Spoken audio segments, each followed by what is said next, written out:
Minta Tuhan, darah-Mu ada pada kami. Maka tulah apapun tidak boleh menguasai kami. Minta pewahyuan-Mu, hikmat-Mu, dan pengertian-Mu, supaya kami boleh mengerti benar-benar kebenaran firman-Mu. Terima kasih Tuhan. Aku mengucap syukur.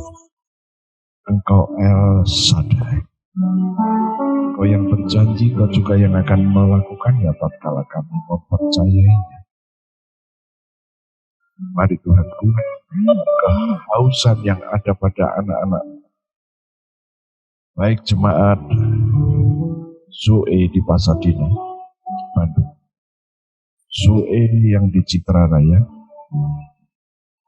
jemaat-jemaat yang ada di Melbourne, di Brisbane, jemaat-jemaat yang ada di kota-kota, di Medan, di Semarang, di Solo, Kartasura, Wonogiri, Klaten, mereka boleh dipuaskan. Terima kasih Tuhan, dalam nama Yesus kami berdoa.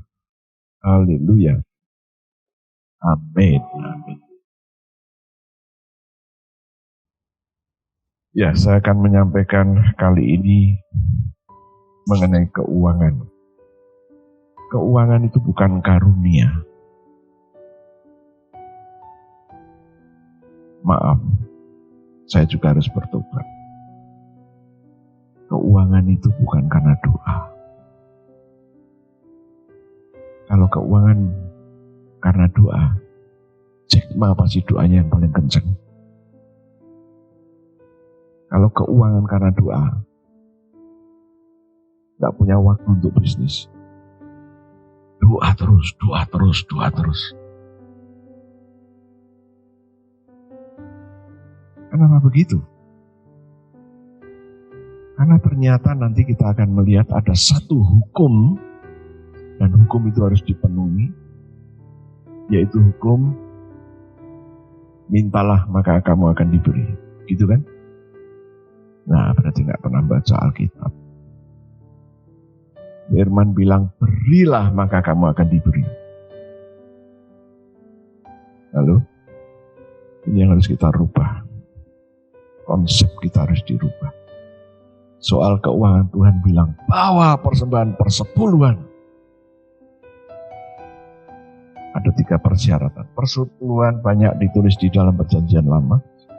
Ada perintah supaya diberikan kepada janda-janda dan orang miskin.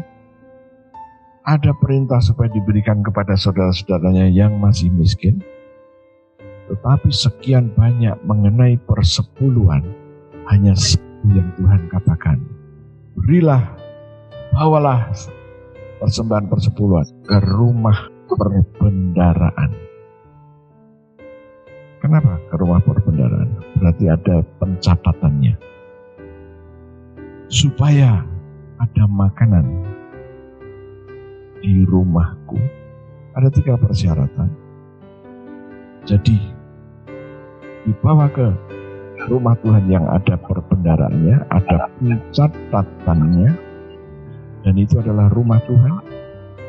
Ya, kita baca Maliaki 3, saya yang baca saja. Anda membawa Alkitab. Maliaki pasal yang ketiga, ayat yang ke-10. Bawalah seluruh persembahan persepuluhan itu ke dalam rumah perbendaharaan, supaya ada persediaan makanan di rumahku. Ini adalah persyaratannya. Dan bendaharanya ada yang mencatat, jadi kalau Anda memberikan perpuluhan ke kantong saya, Anda salah. Anda memberikan perpuluhan kepada pribadi hamba-hamba Tuhan, berarti ya tidak benar.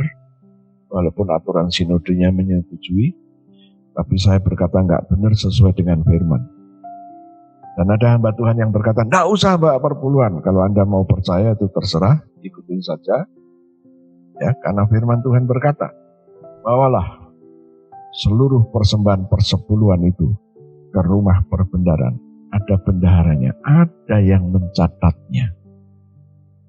supaya ada persediaan makanan. Ada makanan yang terus keluar dari rumah Tuhan itu. Makanan apa? Bukan lontong, cap gomek, bukan.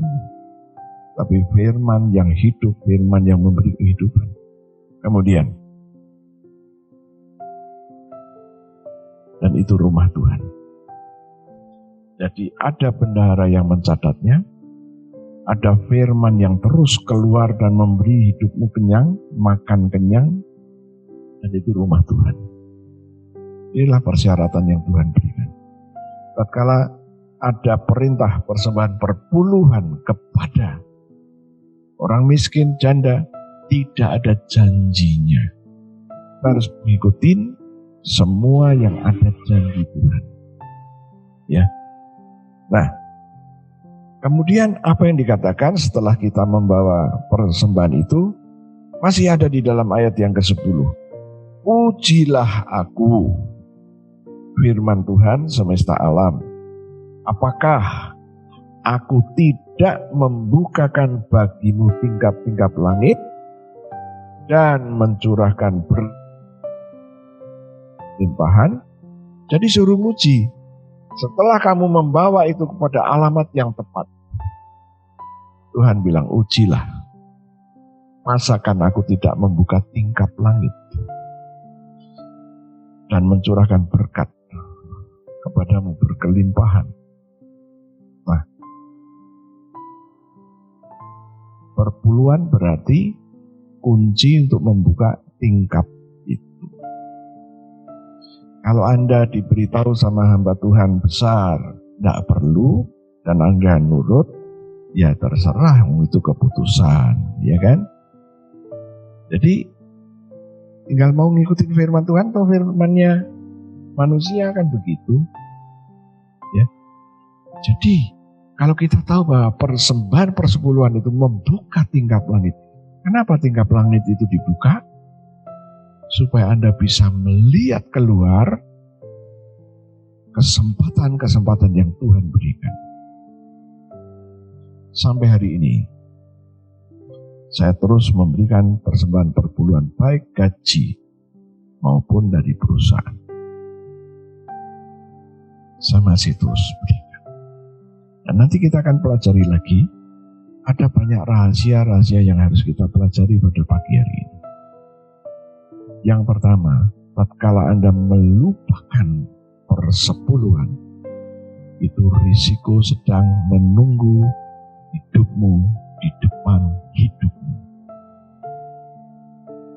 Karena apa? Itu tadi ayat yang ke-10, ayat yang ke-11. Ayat yang ke-11 berkata, aku akan menghardik bagimu. Bagimu siapa? Yang membawa persembahan persepuluhan. Menghardik. Menghardik itu begini. Ada salah seorang dari antara Anda dan Anda tidak saya sukai ada di ruangan ini. Saya tarik dan saya tendang. Itu menghardik. Tuhan akan menghardik siapa? Belalang pelahap. Siapa belalang pelahap? Yang menghabisi hasil buminya, hasil tanahnya. Tuhan akan melakukan itu untuk kamu yang membawa persembahan persepuluhan. Oke, inilah yang Tuhan sampaikan. Akan menghardik belalang pelahap supaya jangan dihabisinya. Berarti Tuhan gak ingin Anda dihabisi. Dengan kata lain, persembahan persepuluhan. 1. Membuka tingkap langit supaya kamu bisa melihat keluar, bisa melihat kesempatan. 2. Tuhan mencurahkan berkat sampai berkelimpahan. Yang ketiga, hartamu diproteksi. Ini yang Tuhan berikan. Dan saya heran tatkala ada nasihat bahwa tidak perlu Anda memberikan persembahan persepuluhan. Ada agenda apa saya nggak tahu. Saya nggak akan menuduhnya. Oke? Tapi yang jelas bukan firman yang disampaikan. Ya, Maliaki berbicara sangat jelas. Masih ayat yang ke-11, dan Tuhan berkata demikian, Aku akan menghardik belalang pelahap supaya jangan dihabisinya hasil tanahmu, dan supaya jangan pohon anggur di padang tidak berbuah bagimu. Firman Tuhan semesta alam. Jangan sampai pohon anggur di padang, bisa itu milikmu sendiri, bisa itu untuk partner kerjamu, supaya kebun anggur yang dihasilkan partner kerja dapat di-store kepadamu. Ini jaminan yang Tuhan berikan. Oke? Dan yang berikutnya, ayat yang ke-12, maka segala bangsa akan menyebut kamu berbahagia, sebab kamu ini akan menjadi negeri kesukaan. Firman Tuhan semesta alam. Kamu akan menjadi negeri kesukaan. Wow. Anda dipercaya dan Anda membuat semua bangsa di bumi melihat Anda, berteman dengan Anda, berbisnis dengan Anda, berpartner dengan Anda, tidak pernah ragu-ragu. Karena apa? Karena Anda sudah terbukti munafik. Oke? Nah, itu yang dikatakan di dalam Maliaki. Sekarang kita melihat Lukas 6 ayatnya yang ke-38. Lukas 6 ayat yang ke-38 berkata demikian, berilah dan kamu akan diberi suatu takaran yang baik, yang dipadatkan, yang diguncang, dan yang tumpah keluar akan dicurahkan ke dalam ribaanmu. Sebab ukuran yang kamu pakai untuk mengukur akan diukurkan kepadamu. Berilah, maka kamu akan diberi. Ya. Dan saya masih mendengar doa orang yang tatkala mau persembahan Tuhan, kami berdoa untuk teman-teman yang belum bisa memberi, berkati supaya mereka bisa memberi. Enak itu doa didengar, tapi nggak cocok sama firman. Oke? Jangan pernah melakukan apa yang firman nggak pernah ngomong. Lakukan apa yang firman katakan. Tuhan nggak menuntut kamu harus memberi sekian juta, kamu harus memberi sekian ratus ribu. Enggak, berilah, maka engkau akan diberi. Ini hukumnya Tuhan. Nah, kita melihat sekarang apa yang terjadi tatkala terjadi kelaparan besar-besaran. Nabi itu disuruh pergi ke Sarfat, ketemu dengan seorang janda dikatakan. Janda ini punya suami adalah nabi juga, tapi sudah mati. Dan dia lapor kepada nabi ini, bahwa kami terlilit sama hutang. Istri nabi nggak ngomong, doakan saya. Nggak berbicara seperti itu. Dan istri Nabi itu bilang, sebentar lagi anak laki-lakiku ini juga mau diambil untuk bayar utang. Anda ingat cerita itu? Kemudian apa yang dilakukan Nabi? Nabi siapa itu? Eli atau Elisa?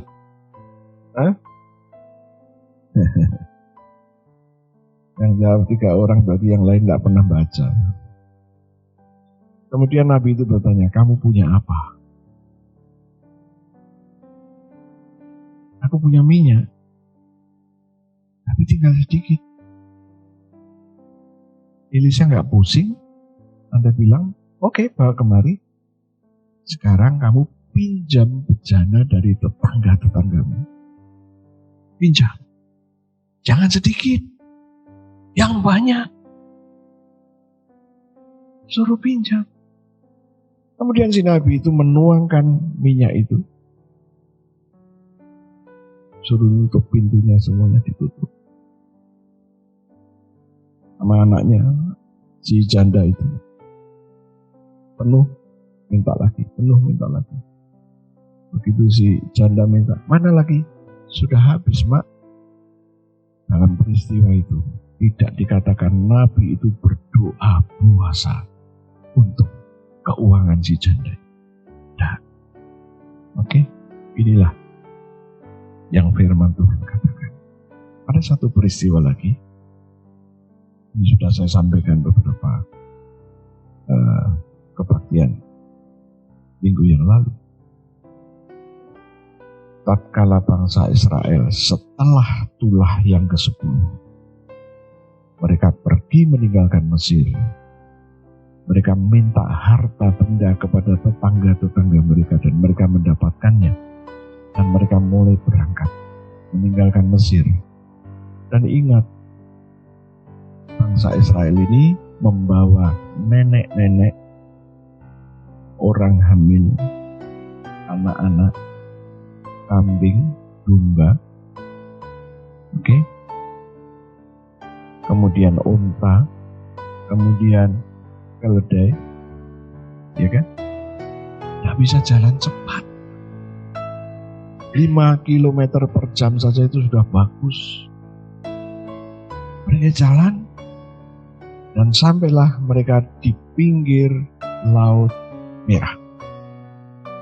Ada provokator ngomong kepada Firaun. Tuhan, mereka tersesat. Kemudian provokator ini bilang, Tuhan, mereka sekarang meninggalkan kita. Siapa yang harus bekerja nanti untuk melanjutkan membuat piramid, untuk melanjutkan membuat bata untuk rumah-rumah kami? Oh, Firaun terinspirasi. Oke, kalau gitu bagaimana? Kita kejar. Tuhan, mereka belum jauh. Kita punya kereta, kita punya kuda. Mungkin ada yang ngomong, kereta kita ini kan 40 km per jam. Mereka jalan 1 hari, cuma 5 kilo. Jadi kita bisa kejar. Akhirnya dikejar. Apakah Tuhan tidak tahu? Tahu. Maka dibuat bataslah antara Mesir dengan Israel. Dengan kalau siang hari tiang awan, dan kalau malam hari tiang api. Dikasih batas. Udah dekat, tapi gak bisa mencapai. Itulah yang disebut proteksinya Tuhan. Apa yang terjadi? Begitu sudah benar-benar diberi laut, Musa, petinggi-petingginya orang Israel teriak kepada Tuhan. Tuhan, teriak. Mereka teriak. Dan Tuhan jawab, ngapain sih kamu teriak-teriak? Tuhan ngomong kepada Musa, di tanganmu itu ada apa? Tongkat, kamu punya senjata itu, kenapa gak kamu pakai? Kenapa kamu teriak-teriak? Ya. Apa yang terjadi dengan Anda dan saya? Kita membiasakan diri. Kalau ada punya masalah, Tuhan, bagaimana ini? Kenapa kau gak peduli dengan kami? Ya kan? Termasuk muridnya Yesus juga. Waktu nyebrang, Yesus ikut di perahu yang sama. Yesus tidur. Yesus bukan pura-pura tidur. Dan murid-murid juga teriak, Tuhan, Engkau gak peduli kepada kami. Ya kan? Yesus bilang, kamu kurang percaya. Selama 3 tahun mereka didampingi Yesus dan Yesus tunjukkan bagaimana caranya melakukan mujizat itu. Dan yang unik, Alkitab tidak pernah mencatat bahwa Mereka minta diajari untuk mengusir roh-roh jahat, tidak minta diajari untuk berjalan di atas air, tidak minta diajari untuk mendoakan orang sakit. Dan Yesus hanya berkata, aku memberikan kuasa kepadamu dan otoritas kepadamu. Kita kalau membaca Alkitab, cerdik harus, teliti harus, bukan untuk tidak percaya, tetapi untuk mempercayainya. Nah, kalau kamu baca tidak pernah dapat apa-apa. Saya kalau lagi belajar Alkitab bukan 1 jam, bukan 2 jam, dari pagi sampai sore, istirahat sebentar, masuk lagi. Itu kalau saya belajar. Hampir seharian Sabtu saya nggak keluar kamar. Hampir nggak keluar kamar. Jadi kamar terus. Saya belajar terus. Kemarin jadi tanya Bu Rahel, kamu mau khotbah apa? Nggak tahu. Saya masih belajar. Nanti mana yang Tuhan suruh, baru saya sampaikan. Nah, kembali lagi. Waktu Musa teriak-teriak seperti itu, Tuhan ngomong, kenapa kamu teriak-teriak? Wow. Pakai tongkatmu itu. Suruh pakai. Suruh ngomong. Wow. Arahkan tongkatmu ke laut itu. Dan belahlah laut itu. Caranya belah gimana? Mau pakai apa? Sekop? Ember? Coba pikirkan itu. Oh, Tuhan bilang, belahlah laut itu.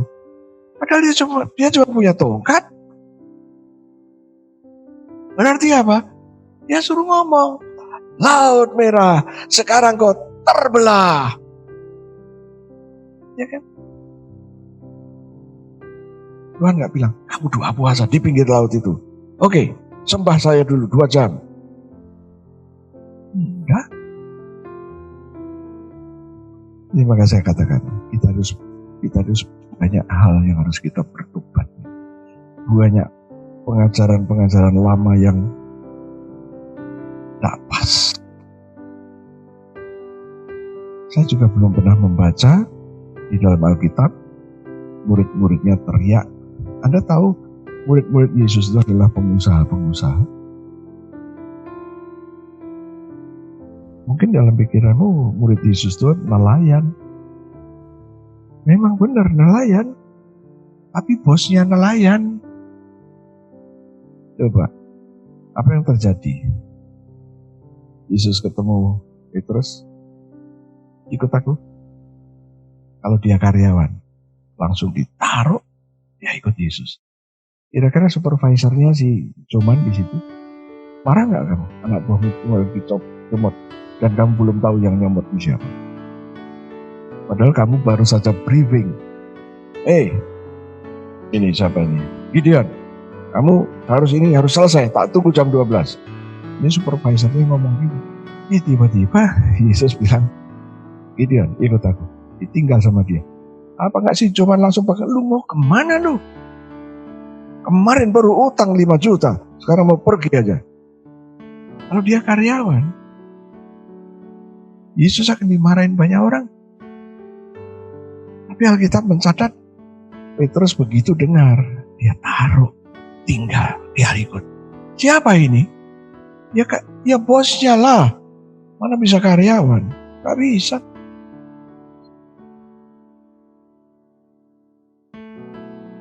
Selama 3,5 tahun dia ikut Yesus. Ngurusi bisnis gak? Enggak.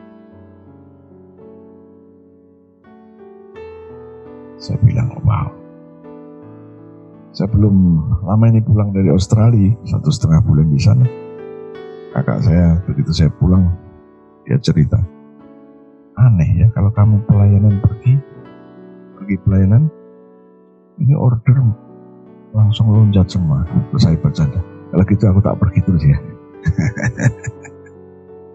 Haleluya. Kembali lagi, soal keuangan saya belum menemui Tuhan bilang berpuasalah. Bantu saya cari, nanti kalau ada kasih tahu sama saya harus pelajari lagi itu. Jadi soal keuangan bukan doa, bukan puasa. Bukan berarti gak boleh puasa, gak boleh doa. Kamu itu kalau kenyang gak bakal kenal Tuhan.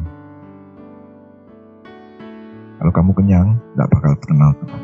Kalau kamu lapar, kamu baru bisa kenal Dia. Ya kan? Nah, terus gimana? Puasa itu penting, tapi maksudnya tatkala kamu butuh duit jangan puasa. Ada yang salah di sini. Terus gimana? Ngomong. Oke, mungkin masih bingung kamu. Ya sudah, orang bingung mau ngomong apa, ya kan?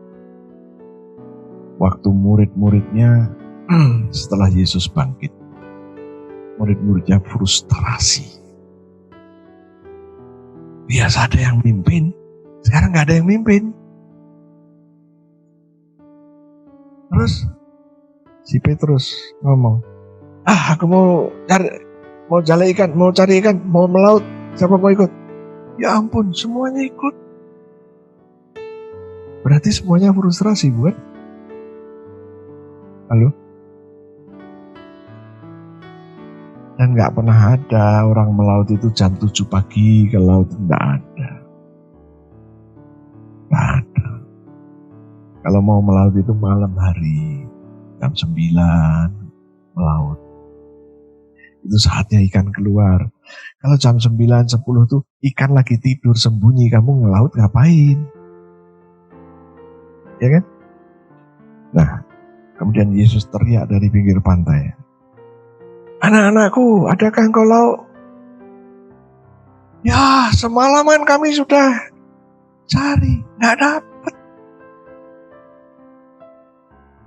Yesus gak ngomong, kamu gak doa puasa semalam? Enggak. Yesus cuma ngomong apa? Tebarkan jalamu. Kemudian murid itu nekat aja, sebarin. Apa yang terjadi? Di luar perhitungan, di luar kebiasaan. Dikatakan Yesus menangkap ikan. Kok Yesus menangkap ikan? Murid-muridnya menangkap ikan. Ada yang mencatat 153 ekor besar. Dan firman berkata, hampir tenggelam.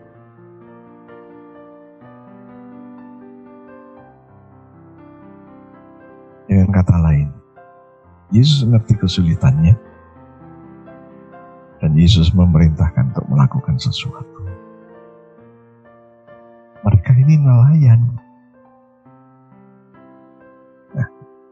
Nah, Anda ini siapa? Kenal nggak Anda ini siapa? Harus kenal. Harus kenal. Tuhan akan memberkati yang kamu lakukan karena memang ahlimu di situ. Jangan ahlimu di situ jadi tukang las. Tahu tukang las? Kalau bukan tukang las, jadi tukang las terus gimana? Ya repot dong belajar lagi. Yesus akan memberkati kamu sesuai dengan apa yang kamu punya. Oke?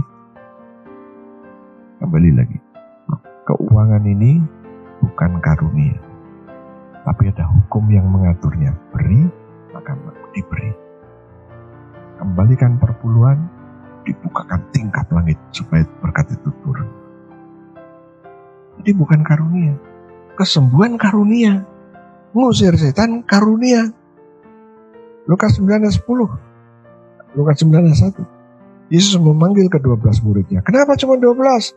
Nah waktu itu cuma punya 12. Maka diberi kuasa dan otoritas untuk menguasai setan-setan dan untuk menyembuhkan penyakit. Anda dikasih karunia itu. Matius 10 ayat 1. Yesus memanggil 12 muridnya. Masih 12. Kemudian diberi kuasa untuk mengusir roh-roh jahat dan untuk melenyapkan segala penyakit. Segala penyakit dilenyapkan. Segala kelemahan dilenyapkan. Itu Matius 10 ayat 1. Lukas 10 ayat 19. Ayat sebelum ayat 19 dikatakan Yesus bersama 70 murid. Berarti bukan 12 lagi, sudah 70. Dan firman bilang apa? Yesus memberikan kuasa kepada mereka untuk menginjak ular dan kalajengking. Jadi kamu dikasih kuasa. Ular dan kalajengking ini yang bikin masalah kamu. Masalahmu muncul terus karena si ular dan kalajengking. Kamu dikasih kuasa. Nah, pada waktu kamu mengalami masalah, Tuhan tolong saya. Kenapa kau biarkan saya menghadapi ini sendiri? Kalau kamu dengar dia teriak dari surga, siapa bilang aku meninggalkan kamu? Kamu tak kasih kuasa untuk nginjak ular dan kalajengking? Ya kan? Paulus pun juga sama. Ya, duri dalam daging. Ini yang saya juga sampai hari ini heran 100% masih. Kenapa? Duri dalam daging disebut penyakit. Padahal ayatnya jelas. Dalam bahasa Indonesia pun jelas. Karena penyataan-penyataan yang luar biasa itu, maka aku diberi duri dalam daging, yaitu. Kata yaitu menjelaskan tidak boleh diterjemahkan yang lain. Aku dikasih duri dalam daging, yaitu seorang utusan iblis yang menggocoh aku. Menggocoh itu melukai, memukul dengan kata-kata. Itu menggocoh. Jadi seorang, lah kok dibilang penyakit, haleluya, dan kamu percaya, puji Tuhan, ya kan? Seorang utusan iblis kok dibilang penyakit, gimana? Paulus doa 3 kali. Kemudian Alkitab berkata, cukuplah kasih karuniaku yang aku berikan kepadamu. Arti kata cukup itu kalau dilihat dari sudut sini, ditolak. Dari sudut sini, kamu sudah dikasih kasih karunia, jadi kamu bisa mengatasinya. Nah, mengatasinya gimana? Dengan kasih karunia. Kasih karunia itu apa? Kamu gak usah ngelakuin apa-apa, kamu hanya memperkatakan sesuatu, itu jadi. Saya heran. Ada yang mengkhotbahkan itu dan kamu diem saja dan malah amin, amin, amin. Oh haleluya. Gak tahu itu namanya apa. Kembali lagi. Secara prinsip, Tuhan mau mendewasakan kita. Bahwa apa? Kamu ini sudah dikasih kuasa untuk nginjek ular dan kalajengking, untuk mengatakan kepada masalahmu, masalahku aku perintahkan dengan kuasa nama Yesus, pergi dari hidupku. Bukan untuk teriak-teriak, bukan untuk nyalain Tuhan. Tuhan, aku kurang apa? Kurang ajar. Oh haleluya. Ya kan? Kurang apa Tuhan? Aku sudah pelayanan ini, iya. Tapi satu lagi, kurang ajar. Kenapa kurang ajar? Dikasih tahu enggak mau nurut. Suruh ngomong, merintahkan ngomong, enggak mau jalanin, kan gitu. Itu aku bukan jadi Yesus ya. Kembali lagi. Nah, inilah yang Tuhan mau. Keuangan. Urusan keuangan. Tuhan enggak pernah minta supaya kamu teriak-teriak. Tapi Tuhan kasih hukumnya. Berilah, maka kamu akan diberi. Kembalikan persepuluhan itu Yang benar alamatnya tingkap langit terbuka untukmu. Kamu bisa melihat kesempatan. Dan aku akan memproteksi hartamu. Belalang pelahap itu tiba-tiba kamu divonis kanker. Itu belalang pelahap. Tiba-tiba divonis gagal ginjal. Belalang pelahap. Gagal ginjal mau habis berapa duit? 1 M kecil. Gak bisa. Oke. Ini bukan teori. Bu Rachel kalau mau ngikuti ngomongan dokter, ya sudah dibelek-belek itu perutnya, tangannya, ya kan? Nah, ini bukan teori, kita praktek, kita ngomong, belalang pelahap. Aku sudah mengembalikan perpuluhan dengan alamat yang benar. Soal alamat yang benar begini. Kamu punya utang sama bank. Banknya Bank Mandiri. Terus kamu bayarnya ke BCA. Debt kolektornya datang. Kamu masih punya utang? Gak bisa, gua udah bayar kok. Mana buktinya bayar? Ini kan jumlahnya sama. Ya tapi kan ini BCA. Lu utang sama Mandiri kan? Tapi maksudnya, kamu mengembalikan perpuluhan yang benar. Barulah kamu dibenarkan. Nah kamu membalikan perpuluhannya gak benar. Itu tadi. Utangnya kepada Mandiri, bayarnya sama BCA kan gitu. Ya sudah, kamu udah bayar. Tapi nggak bisa dong BCA sama Mandiri. BCA, itu kan duit gua. Siapa bilang? Oh dia ngasih duit sama kami kok. Ya kan?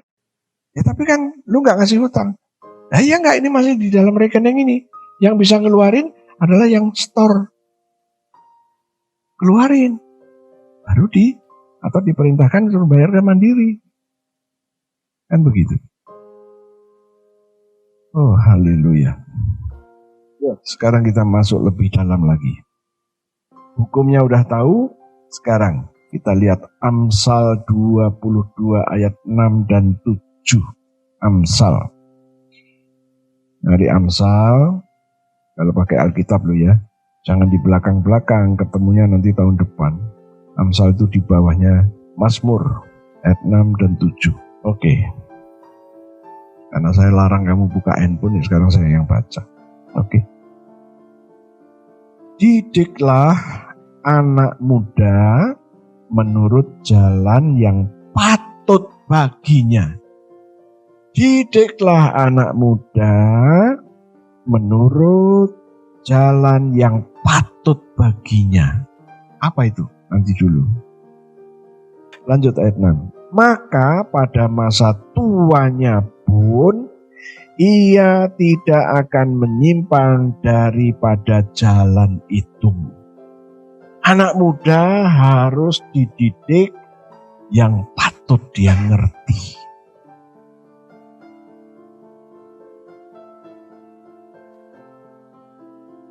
Kenapa kok harus dididik yang patut dia ngerti? Berarti di mana-mana banyak anak muda yang tidak ngerti yang patut dia harus ngerti. Perhatikan ini. Didiklah anak muda menurut jalan yang patut baginya. Patut baginya untuk paham dan memahaminya. Tapi di dalam hati kecilnya anak muda ini merasa sudah tahu semua. Di sini kesalahanmu. Sebodoh-bodohnya orang tuamu, sekolot-kolotnya orang tuamu, pasti ada sesuatu yang dia miliki yang kamu gak ngerti sehingga hidupnya eksis benar sampai hari ini. Kemudian ayat yang ke-7. Orang kaya menguasai siapa? Orang miskin. Ini hukum. Orang kaya menguasai orang miskin. Yang punya hutang menjadi budak dari yang menghutangi. Ini hukum. Nah, apa yang patut anak muda harus tahu? Apa kira-kira? Orang kaya menguasai orang miskin. Orang yang berhutang menjadi budak dari orang yang menghutangi. Ini hukum. Kemudian pertanyaanku, didikan apa yang harus anak muda ini tahu? Yuk, tergantung inteligensia. Orang kaya menguasai orang miskin. Orang yang punya hutang menjadi budaknya orang yang ngutangi. Sekarang pertanyaannya, didikan apa yang harus disampaikan kepada kamu supaya kamu tahu? Ayo apa? Haleluya.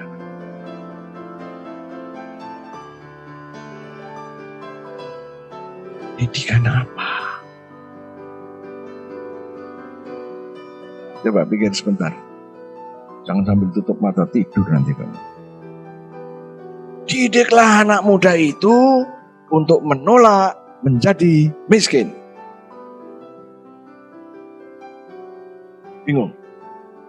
Kalau bingung jongkok, jadi aku tahu kamu lagi bingung. Didiklah anak muda itu untuk menolak menjadi miskin. Ya Pak ya? Ya kenapa diam aja? Ya, orangnya udah lari, dia baru sadar lagi. Haleluya. Orang kaya menguasai orang miskin. Orang yang punya utang dikuasai yang ngutangin. Didikan apa untuk kamu? Menolak jadi orang miskin. Halo? Ianya yang 1/4, 10%, yang amin cuma 4 orang, yang lain masih bingung, masih diotak-atik. Ini hukum.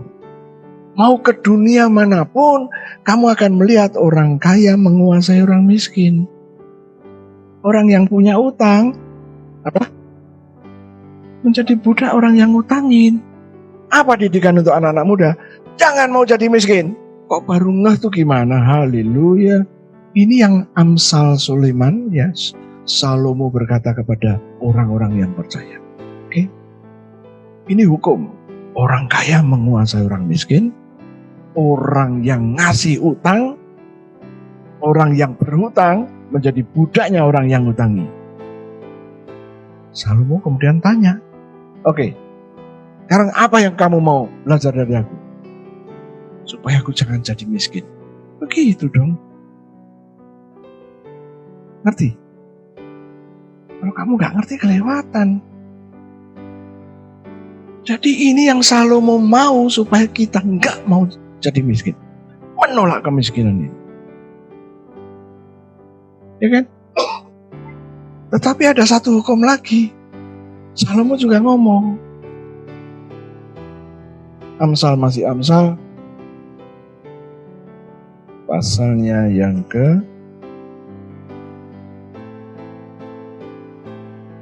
Haleluya. Pasal yang ke-6. Mulai ayat yang ke-6. Jangan. Mulai ayat yang ke-4. Ada yang bawa Alkitab. Mulai ayat yang ke-4, bacanya yang pelan-pelan. Yuk, siapa yang mau bantu baca? Yuk, yang lain. 2013. Haleluya. Itu nasihat Salomo. Masih ada lagi 24 ayat 33. 24 Amsal 24. Ya, yang lain lagi boleh baca. 30 mulai 32 sampai 34. Ya, tadi siapa baca itu? Ya, tadi Salomo berkata, ajari anak-anak muda. Suruh ngajari.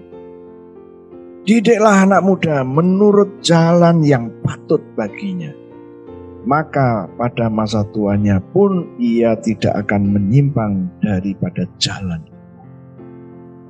Orang kaya menguasai orang miskin, orang berhutang menjadi budak dari yang menghutang. Jadi pelajaran yang Tuhan mau diberikan kepada anak-anak muda adalah menolak menjadi miskin. Sekarang kita lihat, itu Amsal 22, sekarang mundur Amsal 19. Amsal 19 ayat yang ke-16. Siapa berpegang pada perintah memelihara nyawanya, tetapi siapa menghina firman akan mati. Terus 17. Siapa menaruh belas kasihan kepada orang yang lemah, memiutangi Tuhan yang akan membalas perbuatannya. Wow, tapi ini perlu dijelaskan lagi supaya Anda ngerti. Siapa yang berpegang pada perintah memelihara nyawanya, siapa yang menghina firman akan mati. Siapa yang menuruti perintah memelihara nyawanya, memelihara hidupnya. Siapa menghina perintah akan mati. 17. Siapa menaruh belas kasihan kepada orang lemah. Orang lemah di sini adalah lawan daripada orang kaya. Orang lemah di sini itu bukan karena kekurangan makan, jadi tidur ngaplang-ngaplang. Ngaplang-ngaplang itu apa tuh bahasa Indonesia? Terlentang. Dibangun ini, bangun-bangun. Buka matanya pun susah. Oke. Orang yang kayak gitu dikuasai kebutuhan. Banyak, kebutuhannya banyak. Oke. Dan karena kebutuhannya banyak, maka apa yang dia peroleh tidak bisa memenuhinya. Ya, ini orang lemah. Penerjemahannya kurang pas. Orang lemah ini adalah orang yang punya kebutuhan banyak. Kebutuhannya banyak, tapi masuknya nggak banyak. Kenapa maksudnya nggak banyak? Karena waktunya dipakai untuk yang lain. Untuk ngapain? Ngorok. Jadi nggak cukup waktunya. Ini salah satu pengertiannya, itu orang yang lemah. Yang berikutnya, orang yang selalu gagal. Ngerjain apa saja gagal. Keluarga gagal, kerjaan gagal. Wah, banyak. Untuk gagal itu harus ditolak. Tidak ada pelepasan, Pak, saya minta dilepaskan apa pelayanan pelepasan apa dari kemiskinan. Nggak ada. Yang bisa menolak kemiskinan adalah dirimu sendiri. Dan kemiskinan ini roh. Kamu harus tolak. Karena dia tinggal sama kamu udah cukup lama dan kamu bersahabat. Ya, bersahabat. Semua tindak tandukmu dari jam sekian kamu bangun sampai nanti kamu mau tidur, itu kelihatan persahabatan yang kental sekali. Yang bisa menolak adalah dirimu sendiri. Gak bisa orang lain, apalagi hamba Tuhan. Dia tak kasih urapan kaya. Waduh, kalau itu terjadi, itu Bill Gates kemana-mana langsung dimintain. Iya kan? 1 Bill Gates, 2 Jack Ma. Ya kan? Gak bisa. Dan yang menarik di sini adalah ayat yang ke-17. Siapa menaruh belas kasihan kepada orang yang lemah. Orang lemah ini perlu ditolong. Yes. Ditolong. Kemudian memiutangi Tuhan. Nah, Tadi kita sudah tahu bahwa kita harus menabur di tempat yang tepat. Perpuluhan harus dikembalikan kepada tempat yang tepat. Ya. Kalau enggak menghasilkan sesuatu. Nah terus gimana?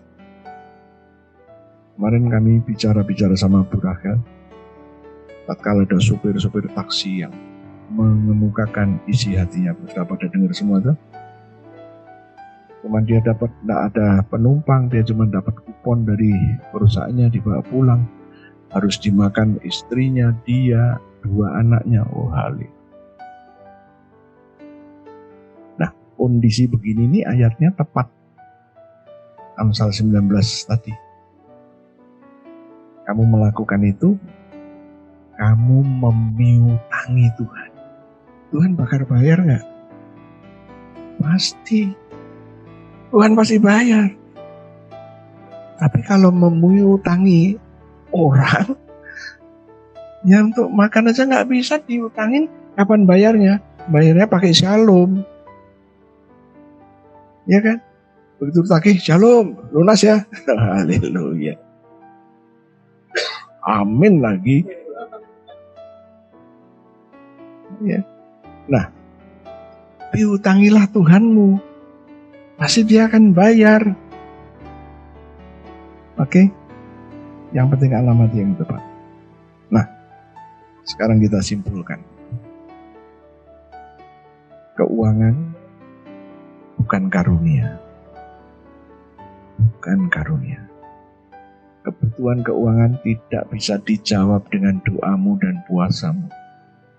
Nah, harus memberi, mengembalikan perpuluhan. Oke? Jadi kalau ada orang yang butuh breakthrough keuangan minta doa, benar apa salah? Salah. Kasih tahu, kembalikan perpuluhan, mulai memberi supaya kamu diberi. Itu jalannya. Oke? Nah, kalau doa puasa kaitannya dengan keuangan gimana? Ya kita hanya minta ide ilahi yang dari Tuhan. Supaya apa? Supaya kita boleh mendapatkan ide-ide yang cemerlang. Oke? Ya. Nah terus gimana? Ya kita harus praktekkan. Maka tadi saya bilang kita harus sama-sama bertobat ini. Oke. Seri keuangan ini bukan cuma satu seri, memang cukup banyak. Cuman ya itulah yang baru bisa saya sampaikan kepada Anda. Nanti kita, tatkala kita pemahaman Alkitab, kita akan gali lebih dalam lagi. Karena ini sesuatu yang merubah pikiran ini. Ya, kita pikir keuangan bisa selesai dengan berdoa. Kita pikir, ternyata enggak. Ya, oke, tutup Alkitab.